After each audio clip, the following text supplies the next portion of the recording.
She stood in the grand hallway of a mansion she'd only seen in magazines, her worn sneakers squeaking against marble floors. And then she saw it, a photograph on the wall, her mother's face, the woman who'd been gone for 12 years, the woman everyone said abandoned her. But if that was true, why was her picture hanging in a billionaire's home? 15-year-old Maya had always believed her mother left because she wasn't enough. That's what her grandmother told her every time she asked. That's what the silence in their small apartment confirmed every single day. But on a cold Tuesday morning in November, everything Maya thought she knew was about to shatter.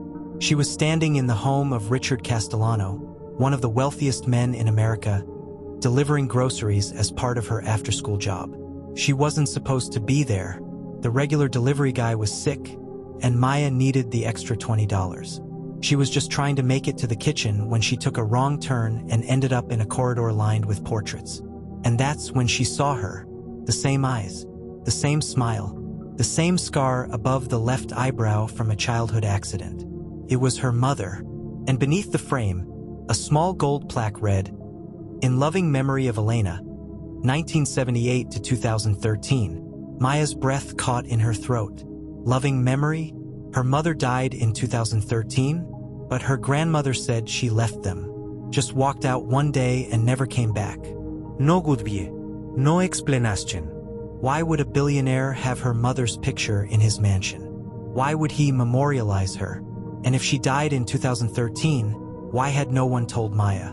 Why had she spent 12 years thinking her mother chose to abandon her? The questions piled up faster than Maya could process them. Her hands trembled as she stared at the photograph. She could hear footsteps approaching from down the hall, but she couldn't move. She couldn't look away, because for the first time in her life, Maya realized the story she'd been told might have been a lie. And if that was true, then everything else, her entire life, was built on a foundation that was crumbling beneath her feet. Before we dive deeper, let us know in the comments where you're watching from. We'd love to hear from you. And if you're new here, click on the subscribe button so you never miss any of our upcoming videos. Maya Reeves grew up in a one-bedroom apartment in South Brooklyn with her grandmother, Clara. They didn't have much. Clara worked double shifts at a nursing home, and Maya learned early how to stretch a dollar. She wore secondhand clothes, ate meals that were more rice than anything else, and never complained. Because complaining felt like betrayal when her grandmother sacrificed everything to keep a roof over their heads. Maya's mother, Elena, was a ghost in their home. Her name was mentioned only in whispers, and even then with bitterness. Clara told Maya the story once, when she was 7 years old, and never repeated it. Elena left when Maya was 3. No warning, no note, just gone. Clara said Elena was selfish, that she wanted a life without responsibilities, that she chose herself over her own child. And so Maya grew up believing she wasn't worth staying for. She carried that weight everywhere. In school, where she kept to herself. At work, where she overperformed to prove her value. In every friendship that felt too good to be true because part of her was always waiting for people to leave. But Maya was smart. Not just book smart, though she was at the top of her class. She was observant. She noticed things, like how her grandmother would sometimes pause when folding laundry, staring at nothing, her face tight with something that looked like guilt, or how there were no photographs of Elena anywhere in the apartment. Not a single one. It was as if she'd been erased. Maya asked about her mother only once after that first conversation. She was 10. Clara's face went hard as stone, and she said, "Some people don't deserve to be remembered. Let it go, Maya." So she did, or at least she tried. But the questions never really went away. They just learned to stay quiet, buried under years of acceptance and survival. Until today, the mansion belonged to Richard Castellano, a real estate mogul whose face appeared on billboards across New York. Forbes estimated his net worth at over $3 billion. He owned hotels, office towers, luxury condos. His life was the kind Maya only saw in movies.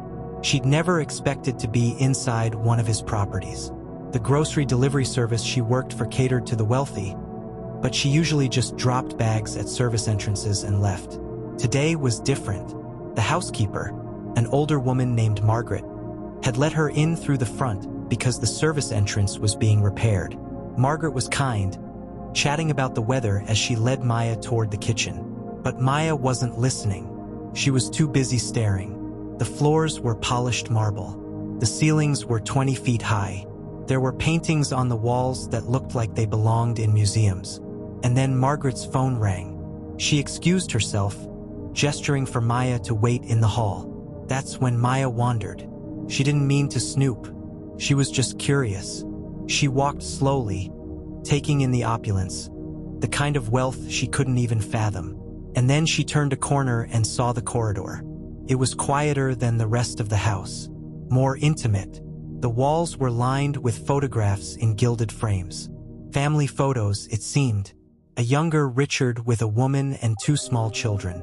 Beach vacations, holiday dinners. And then, near the end of the hall, a single portrait that didn't match the others. It was smaller, more personal. A woman with dark curly hair and warm brown eyes, smiling softly at the camera. Maya's heart stopped. She knew that face better than her own. She stepped closer, her pulse hammering in her ears. The gold plaque beneath the frame confirmed what her gut already knew. In loving memory of Elena, 1978 to 2013, Maya's mother, dead, memorialized in the home of a man Maya had never heard of. Her mind raced. Had her mother worked here? Was she a housekeeper, a nanny? But that didn't explain the plaque. People didn't memorialize employees like this. This was personal. This was grief. Maya's hands shook as she pulled out her phone and snapped a picture of the portrait. She didn't know what she was going to do with it, but she needed proof. She needed to know this was real. Footsteps echoed behind her. Maya spun around. Margaret was walking toward her, her expression shifting from friendly to concerned. "Sweetheart, you're not supposed to be in this part of the house."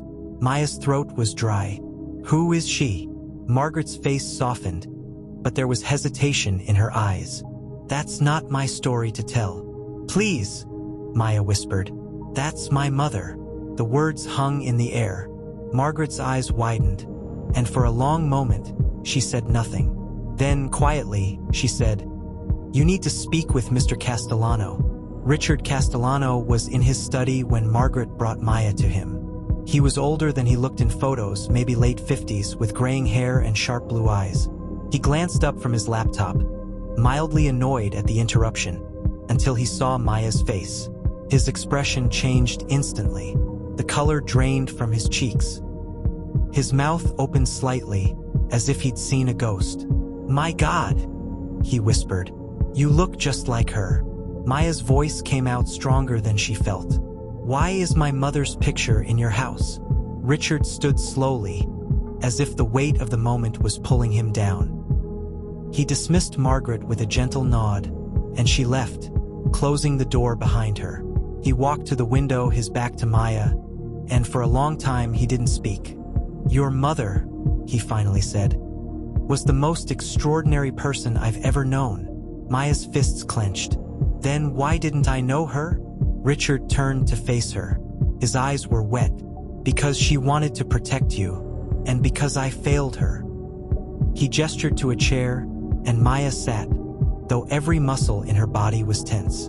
Richard sat across from her, his hands folded, his voice low and careful. "Elena worked for me, not as a housekeeper. She was my executive assistant. Brilliant, organized, kind. She started when she was 23, right out of college. Over the years, she became more than an employee. She became family." He paused, his jaw tightening. "I was married then. My wife, Catherine, and I had 2 kids. But our marriage was falling apart. Catherine and I stayed together for appearances, for the business, for the children. It was cold, lonely." Maya could see where this was going, and her stomach twisted. Richard continued, his voice thick with regret. "Elena and I grew close, too close. It started as friendship, as late nights working together, as someone who understood me. And then it became more. We tried to stop it. God, we tried. But we fell in love." Maya felt like the air had been sucked out of the room. Her mother had been in love with a married man, a billionaire, Richard's voice cracked. When Elena got pregnant with you, everything changed. She didn't tell me at first. She knew the scandal it would cause. She knew what it would do to my family, to my business. But I found out and I wanted to leave Catherine. I wanted to be with Elena, to raise you together. He looked directly at Maya, his eyes pleading. But Elena wouldn't let me. She said she wouldn't be the reason my children lost their father. She said she wouldn't let you grow up as the child of a scandal. So she made a choice. She told me to stay with my family. She said she'd raise you on her own, and I was to stay away. Maya's voice shook. You let her go? I begged her to stay. I offered her money, support, anything. She refused. She moved to Brooklyn, changed her number, and cut me off completely. I respected her wishes. I thought it's what she wanted. His hands trembled. But I sent money, every month, through a lawyer, anonymously, enough to make sure you were taken care of. I thought she was using it. I thought you were safe. Maya's mind was spinning. My grandmother never mentioned money. We've been poor my whole life. Richard's face went pale. What? We live in a one-bedroom apartment. My grandmother works 2 jobs. I work after school just to help pay rent. Richard stood abruptly, pacing. That's impossible. I've been sending $5,000 a month for 15 years. Every single month. Maya felt a cold dread settle in her chest. Where was it going? Richard grabbed his phone, his hands shaking as he scrolled. To an account in your grandmother's name, Clara Reeves. It was supposed to be for you. Maya's voice was barely a whisper. She knew. She's been taking the money. Richard stopped pacing. The room was silent except for the sound of Maya's breathing. There's more you need to know, Richard said quietly. Your mother didn't just leave. She got sick. Cancer. Stage 4. By the time I found out, it was too late. Tears streamed down Maya's face. You knew she was dying? I hired the best doctors. I paid for everything. But she made me promise not to tell you who I was.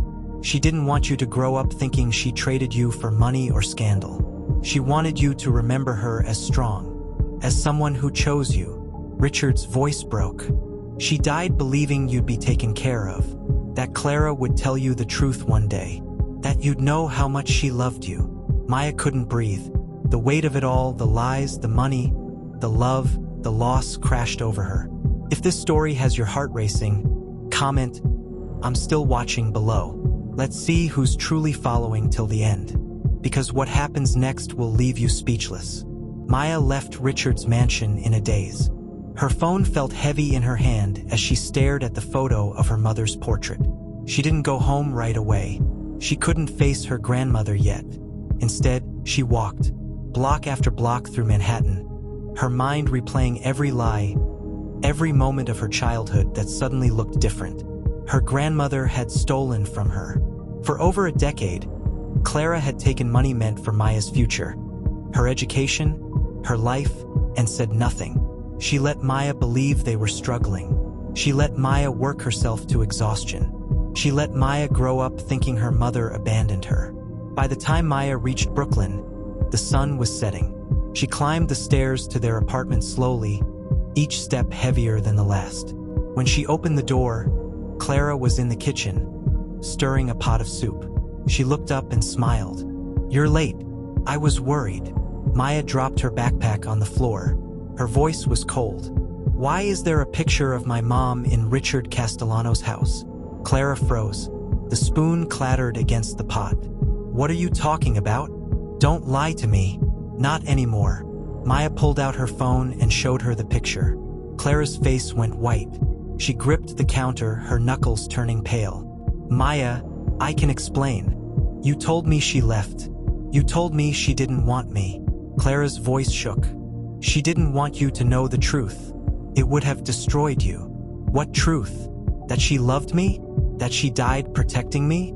Or that you've been stealing from me for 12 years? Clara's eyes filled with tears. I didn't steal. That money was payment for raising you. Do you know what I gave up? I was going to retire. I was going to travel. But I had to take care of you instead. Maya felt like she'd been slapped. I didn't ask to be born. And that money wasn't yours. It was mine. She wanted it for me. Clara's face hardened. She was a fool. She fell for a married man and ruined her life. I wasn't going to let her ruin mine too. She had cancer. She was dying. And you let me think she abandoned me. Clara looked away. I thought it was easier that way. If you hated her, you wouldn't ask questions. Maya's voice broke. I spent my whole life thinking I wasn't enough, that I wasn't worth staying for. And you let me believe that. Clara said nothing. The silence stretched between them, heavy and final. Maya grabbed her backpack. I'm leaving. Clara's voice was sharp. Where are you going to go? You have nothing. Maya met her eyes. I have more than I had 5 minutes ago. I have the truth. She walked out and didn't look back. Maya spent that night at a friend's house, then another couch surfing while she figured out what to do next. She called Richard. He answered on the first ring. Maya, are you okay? No, but I will be. She told him everything. About Clara, about the money, about the years of lies. Richard was silent for a long time. When he spoke, his voice was firm. You're not going back there. I'll get you an apartment. I'll cover your expenses. And we'll figure out the money your grandmother took. I don't want charity, Maya said. This isn't charity. This is what your mother wanted. She wanted you to have a future. Let me give you that. Maya hesitated. Why now? You stayed away for 15 years. Because I was a coward. I honored her wishes, but I should have checked on you. I should have made sure you were okay. I failed her. I won't fail you. Maya felt something shift inside her. Not forgiveness, not yet, but maybe the beginning of it. Okay, she whispered. Okay. 3 months later, Maya was living in a modest but comfortable apartment in Brooklyn. Richard paid for it, along with a trust fund that would cover her college tuition and living expenses. He didn't ask for anything in return. He just wanted her to be okay. But Maya couldn't shake the feeling that there was more to the story, so she started digging. She found her mother's old journals in a box Richard had kept. Page after page of Elena's thoughts, her fears, her love for Maya. And in the final entries, written in the weeks before she died, Elena wrote about Clara. I asked Clara to take care of Maya. I sent her money, instructions, everything. But I'm scared. Clara resented me for getting pregnant. She said I ruined my life. I just hope she doesn't take that out on my daughter. I hope she loves her the way I do. Maya felt a chill run through her. Her mother had known. She'd been afraid, but she'd had no choice. There was something else too. A letter, sealed, addressed to Maya. Richard had kept it, waiting for the right time to give it to her. He handed it to her one evening when she visited him. She made me promise to give this to you when you were old enough to understand. I think that time is now. Maya opened it with shaking hands. The letter was dated 2 weeks before Elena died. My dearest Maya, if you're reading this, it means I'm gone. I'm so sorry I couldn't stay longer. I'm sorry I couldn't watch you grow up, see you graduate, walk you down the aisle one day. But I need you to know something. Every choice I made was for you. I loved Richard. I still do. But I loved you more. I didn't want you growing up in scandal, in whispers, in judgment. I wanted you to have a chance at a normal life. I asked Clara to take care of you because she's family. I hope she did. I hope she loved you the way you deserve. If she didn't, I'm sorry. I should have done more. Richard will take care of you. I made him promise. He's a good man even if the world doesn't see it. Trust him. He's your father, Maya, and he loves you more than you know. I'm sorry I couldn't tell you myself. I'm sorry for all the things I'll miss. But know this, you were the best thing I ever did. You were enough. You were always enough. I love you, Mom. Maya's hands shook so hard she almost dropped the letter. She looked up at Richard, tears streaming down her face. You're my father? Richard's eyes were red. Yes. Why didn't you tell me? Because your mother asked me not to. She wanted you to come to it on your own. She didn't want you to feel obligated to me. Maya's voice cracked. I've been alone my whole life, and you were here. You were right here. Richard stepped forward and, for the first time, pulled her into his arms. I'm sorry. I'm so sorry. And Maya, who had spent 15 years believing she wasn't worth staying for, finally let herself break. Over the next year, Maya and Richard built something new. Not a replacement for what she'd lost, but something real. He didn't try to be the father she'd never had. He just tried to be present. He showed up to her school events. He helped her apply to colleges. He listened when she needed to talk and gave her space when she needed to breathe. Maya cut off contact with Clara. It wasn't easy. There were moments when she wanted to reach out, to try to understand, to forgive. But every time she thought about the lies, the stolen money, the years of believing she wasn't wanted, the anger returned. Maybe one day she'd be ready, but not yet. Richard helped her get the money back. Turned out Clara had spent most of it on what Maya didn't want to know. But Richard didn't care. He set up a new trust fund, larger than the original, and made sure Maya would never have to worry about money again.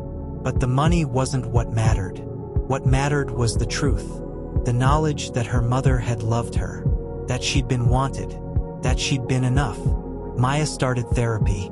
She worked through the grief, the anger, the confusion, and slowly she began to heal. She got into college, a good one, full scholarship plus Richard's support.